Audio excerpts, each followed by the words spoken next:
제가 처음에 이 예수의 피에 대해서 설교하기 시작을 했을 때에 저는 한 서너 번이면 끝날 줄 알았습니다.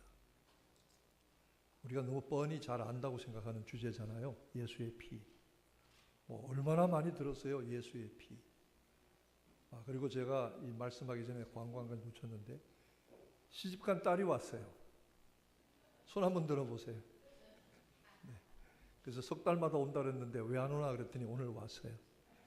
시집가서 잘 살고 있죠? 네, 고마워요. 제가 이 말씀을 전할 때에는 그저 한 서너 번이면 끝날 줄 알았습니다. 예수의 피, 너무 잘 알고 익숙하고 어떻게 보면 좀 진부한 주제이기도 하기 때문입니다. 그런데 제가 이 말씀을 매주일마다 시간 준비하면서 느끼는 것은 내가 깊이 충분히 이해하지 못했던 면도 있었구나. 평생 보혈에 대해서 설교했지만 부족하거나 놓치고 있는 것도 있었구나. 그래서 이와 같이 예수 그리스도의 피 보혈에 대해서 9번째까지 설교할 수 있게 된 것은 제 자신에게는 특권이요 축복입니다. 또 여러분들에게도 크게 영적으로 말씀의 은혜가 되어지기를 소원합니다. 하나님을 섬기려면 거룩하신 그의 영광 앞에 감히 나가 설 수 있어야 합니다. 하나님의 영광은 우리의 말로 표현되어질 수 없는 것입니다. 어떤 사람은 흰 빛과 같이 환하게 드러난다고도 하고, 하나님의 영광은 어마어마한 능력과 흔들림으로 나타난 것도 하고, 또 하나님의 영광에 대해서 여러 가지로 표현하지만 사람의 말로 표현할 수 없을 정도로 하나님의 영광은 크고 놀라우신 것입니다. 구약에 보면 모세가 하나님의 영광을 배웠을 때에 하나님이 자기 앞으로 지나가시는데 모세는 두려워서 하나님을 똑바로 보지 못했습니다. 하나님을 보면 죽으리라. 그래서 모세는 하나님이 뒷모습을 보았다고 했습니다. 이사야는 성전에 나아가서 기도하는 중에 환상 가운데서 하나님의 영광을 보았습니다.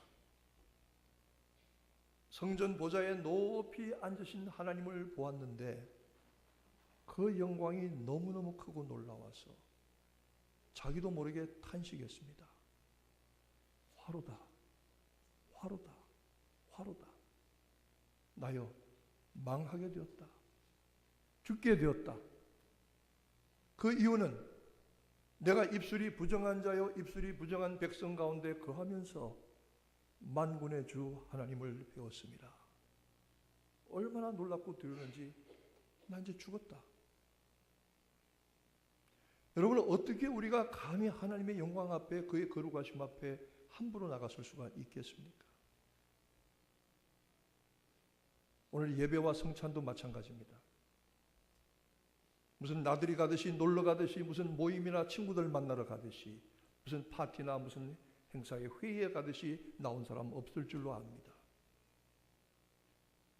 오늘 시간 예배에 참여하는 것이 성찬에 참여하는 것이 얼마나 두렵고 놀라운 일인지를 여러분 마음속에 새기고 경외함으로 떨림으로 이 자리에 나왔었을 줄로 믿습니다. 예배도 마찬가지입니다. 예배도 그냥 앉았다 와서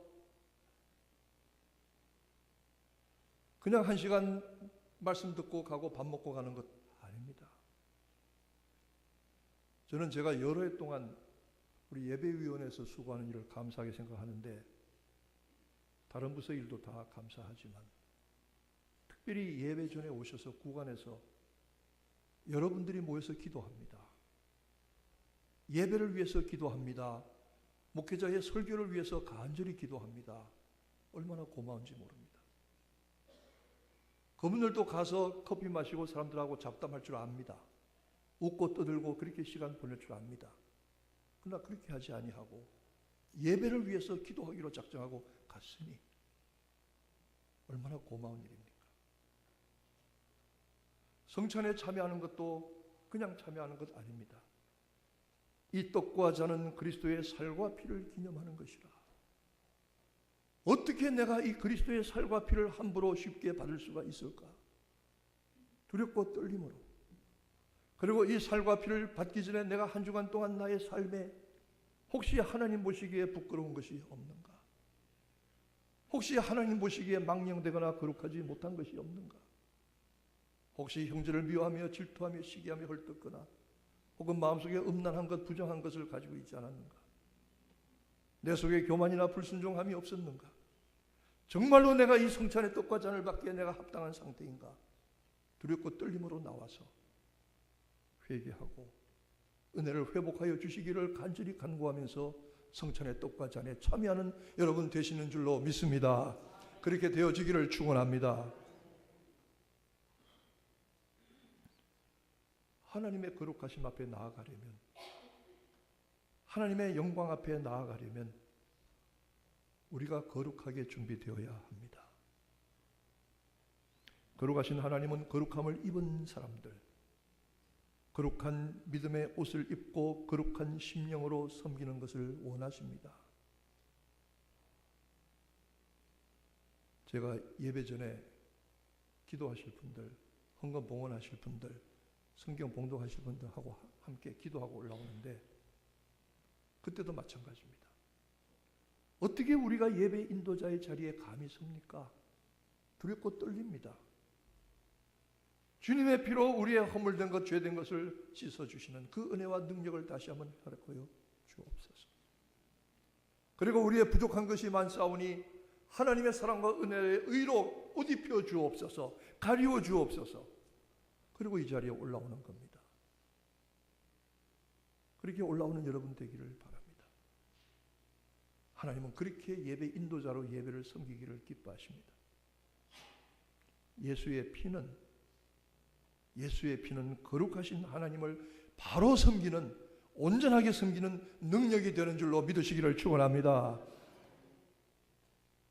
이 거룩함을 얻으려고 구약의 제사장들은 짐승을 잡아서 죽이고 태우고 그 피를 자기와 성소에 뿌렸습니다. 지금도 사마리아에 가면요, 이스라엘 가시는 분들이 사마리아에 갈 기회가 있으면, 사마리아는 예루살렘에서 출발해서 북쪽 갈릴리로 올라가다가 중간 정도에 있는 그리심산이라고 있습니다. 그 국도를 따라 올라가다 보면 보입니다. 거기가 사마리아 사람들이 지금도 있습니다. 옛날식으로 자기들 방식으로 절기마다 희생제사를 드리는데, 그 사마리아 사람들이 지금도 6월절 절기를 지키고 짐승을 잡아 희생제사를 드리는 것을 보면은 수없이 많은 양들을 데리고 와서 그 양들의 멱을 따서 피를 받아내는데 피가 아주 강같이 산에서부터 흘러내립니다. 얼마나 역겨웠고 두려운 일인지 모른다는 겁니다. 여러분, 냄새 중에 제일 지독하고 역겨운 냄새가 피냄새입니다. 피냄새. 피를 뿌려서 피가 묵어지고 오래되고 썩어서 덕지덕지 붙으면 그렇게 더럽고 흉할 수가 없습니다. 산짐승을 잡아서 목숨을 끊는 것은 크게 고통스러운 일입니다. 왜 그렇게 했습니까? 피 흘림이 없이는 죄 사함이 없기 때문입니다. 피 속에 생명이 들었는데 그 죄값을 피로 생명으로 치르지 않고서는 죽음에서 벗어날 길이 없었기 때문에 그렇게 했습니다. 피 흘림이 없이는 죄 사함도 없으며 피로서 모든 물건이 정결케 된다고 말씀했습니다. 짐승을 제물로 드리는 그 고통스럽고 역겨운 과정을 통해서, 그리고 사방에 피를 뿌려, 성소에 피를 뿌리고 제단에 피를 뿌리고 향단에 피를 뿌리고, 그리고 언약궤에 피를 뿌리고 휘장에 피를 뿌리고 그 피를 뿌리고 제사장에게 피를 뿌리고 죄인에게 피를 뿌리는 이 피뿌림을 통해서 죄가 얼마나 끔찍한 것인지, 그리고 하나님이 그 희생제사의 제물을 통해서 우리를 정결하게 하시고 구원하시려고 하는 하나님의 계획과 뜻이 무엇인지를 깨닫게 하려고 하시는 것입니다. 그러므로 제사장이라고 할지라도, 예복을 입은 제사장이라고 할지라도 날마다 때마다 피를 뿌려 했습니다. 피를 흘려 했습니다. 그래야만 정결함을 받고 거룩하신 하나님 앞에 나갈 수 있었기 때문입니다. 그런데 하나님은 더 이상 짐승의 피를 택하지 아니하시고 새로운 세대에 새로운 언약을 주셨습니다. 한 민족이 아니라 모든 인류를 구원하시는 구세주를 보내시고 짐승의 피가 아닌 하나님의 아들 예수 그리스도의 피로 언약을 삼으시고 우리를 속죄하시고 구원하시는 능력으로 삼으셨습니다. 이 잔은 내 피로 붓는 새 언약의 잔이라 말씀했습니다. 우리가 오늘 그 잔들을 다 받아 마셨습니다.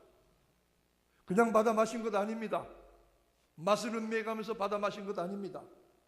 우리가 오늘 이 잔을 받은 것은 예수 그리스도께서 우리의 죄사함과 구원을 위해서 희생 짐승이 아니라 단번으로 영원히 흠없고 온전한 당신의 피로서 우리를 구속하시기 위하여 십자가에서 피 뿌려주셨고 우리가 그것을 기념해서 그 피를 받아 마시는 것입니다. 그 은혜가 여러분들에게 있으시기를 축원합니다. 분명하게 있기를 축원합니다. 그리고 그것은 단번으로 영원히 once for all, 제가 여러 번 얘기했습니다. 반복할 필요가 없습니다. 한 번으로 영원히 속죄를 이루셨던 것입니다. 그러므로 기독교는 어떤 분이 말하기를 피의 종교라고 했습니다. 피냄새가 납니다. 예수의 피냄새가 납니다. 기독교는 예수의 피의 종교라고 했습니다. 이 성경 말씀은 하나님이 우리를 사랑하시는 사랑의 편지를 예수의 피로 써서 보내신 거라고 했습니다. 표현이 지나친가요? 아닐 것입니다. 예수의 피, 나의 죄를 씻기는 예수의 피밖에 없네. 다시 성케 하기도 예수의 피밖에 없네. 거룩하고 온전하기도 예수의 피밖에 없네. 예수의 흘린 피 날 희게 하오니 귀하고 귀하다. 예수의 피밖에 없네. 여러분, 예수의 피가 여러분의 삶에, 여러분의 믿음에 가장 중심에 있게 되기를 축원합니다. 믿음으로 예수의 피 부림을 받은 사람들은 그 겉모습만이 아니라 죽은 행실에서도 깨끗함을 받습니다. 왜냐하면 오늘 성경 본문 말씀이 영원하신 성령으로 말미암아 이렇게 말하고 있습니다. 그리스도의 피가 어찌 너희 양심으로 죽은 행실에서 깨끗하게 하고 살아계신 하나님을 섬기게 못하겠느냐. 영원하신 성령으로 말미암아 했습니다. 예수의 피가 능력 있고 영원하신 것은 성령이 함께 계셔서 역사하시기 때문입니다. 성령이 하시는 우리 구원의 가장 중요하고 기본적인 일은 책망하시는 겁니다. 책망을 하신대요. 요한복음 16장 8절에 보면 저가 오시면 죄에 대해서, 의에 대해서, 심판에 대해서 세상을 책망하시리라 이렇게 되어 있습니다. 여기서 책망하신다는 것은 단순히 나무래고 꾸짖는다는 말씀이 아닙니다. 나무래고 꾸짖기는 하시지만 우리 속에 깨닫게 하신다는 겁니다.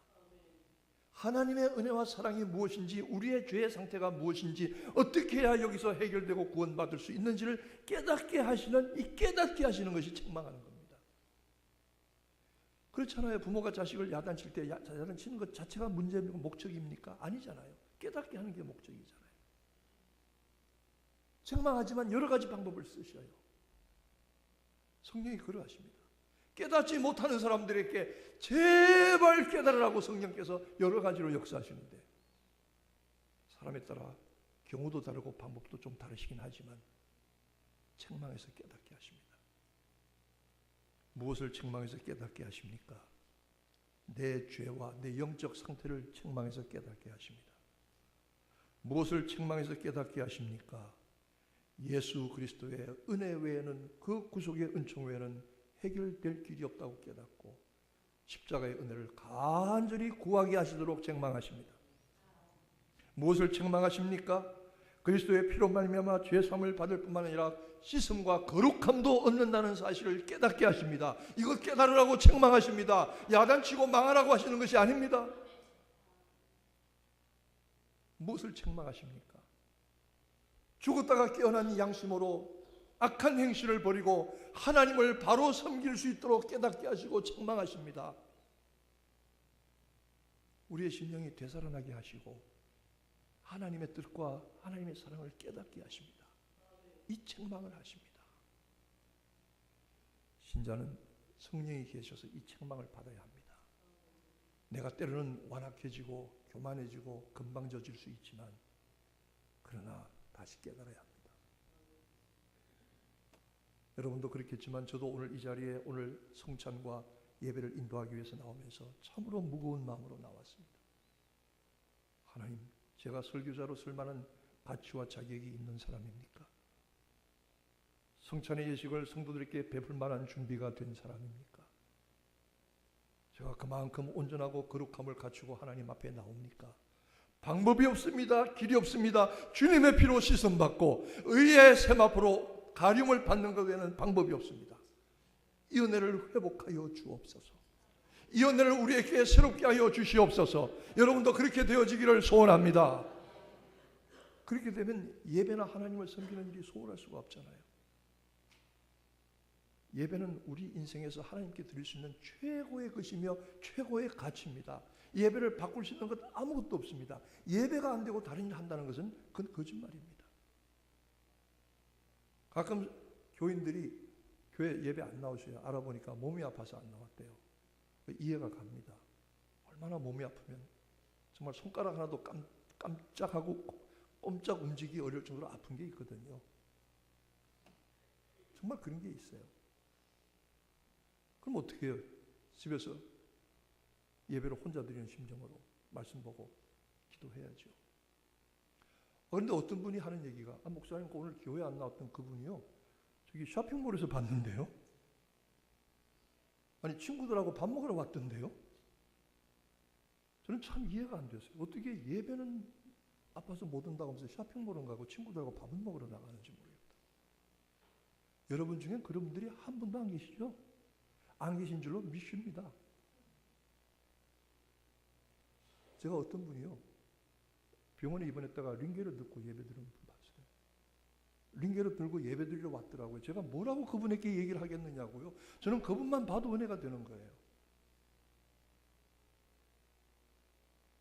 어떤 분은 예배를 연거푸 드려요. 제가 그 전에 있던 교회는 예배를 하루에 오후 예배까지 드렸는데 오후에 청년 예배까지. 예배를 5번 다 드려요. 그래서 제가 물었어요. 왜 이렇게 예배를 드리냐니까 목사님 제가 지난주 예배를 빠졌어요. 어떻게 해요? 이렇게 해서라도 메이크업을 해야죠. 그게 예배 드리는 자세 아닌가요? 그게 하나님께서 은혜 주시길 은혜 받을 만한 준비된 사람 아닌가요? 어떻게 주일날 예배는 안 나오고 쇼핑몰 가고 친구들하고 밥 먹으러 가느냐고요. 여러분들은 안 그러시지만 여러분들 보고 하는 얘기 아닙니까? 우리가 교회 직분을 받습니다. 찬양대 직분을 받았습니다. 교회학교 교사나 여러 가지 교회 직분들이 있잖아요. 이것 그냥 하는 거 아닙니다. 두렵고 떨림으로 하기 바랍니다. 여러분이 여기 앉으면 사람들이 다 여러분 쳐다봐요. 여러분 뭐하고 어떻게 하는지 다 봐요. 그러니까 여기는 앉아서 졸지도 못하는 자리예요. 이게 왜냐? 하나님과 사람 사이에서 찬양하는 중보의 자리거든요. 얼마나 귀하고 무서운 자리인지 아십니까? 얼마나 귀한 자리인지 아십니까? 어떻게 거기 앉아 딴짓 하냐고요, 거기서. 못하거든요. 그리고 내 노래 재주가 아니라 어떻게 하면 내 심령으로 하나님을 찬양하느냐, 이게 간절하게 앞서면은 이 찬양대 속에 앉는 것이 참 두려운 일입니다. 그렇다고 무섭다고 도망가라는 말은 아닙니다. 교회 다른 직분도 다 마찬가지입니다. 이것도 어떻게 이렇게 가능하냐 하면 예수의 피로 말미암아 성령의 책망하심으로 말미암아 죽은 양심이 깨어나게 될 때에, 죽은 영혼이 깨어나게 될 때에 이렇게 되어질 줄로 믿습니다. 성경은 말씀하십니다. 하물며 영원하신 성령으로 말미암아 자기를 하나님께 드린 그리스도의 피가 어찌 너희 양심으로 죽은 행실에서 깨끗하게 하고 살아계신 하나님을 섬기게 못하겠느냐. 그렇게 말합니다. 예배를 인도하는 사람뿐만 아니라 예배드리는 우리 전체가 하나님의 이 어마어마한 영광과 거룩함 앞에 서서 두렵고 떨림으로, 그러나 예수의 피 뿌림을 힘입어서, 그리고 우리를 의롭다 하시는 그 의를 믿음으로 옷 입어서 감히 하나님의 은혜의 보좌 앞에 살아계신 하나님을 섬기러 나오는 여러분 되시기를 축원합니다. 이 능력이 예수의 피에 있습니다. 예수의 피에 있습니다.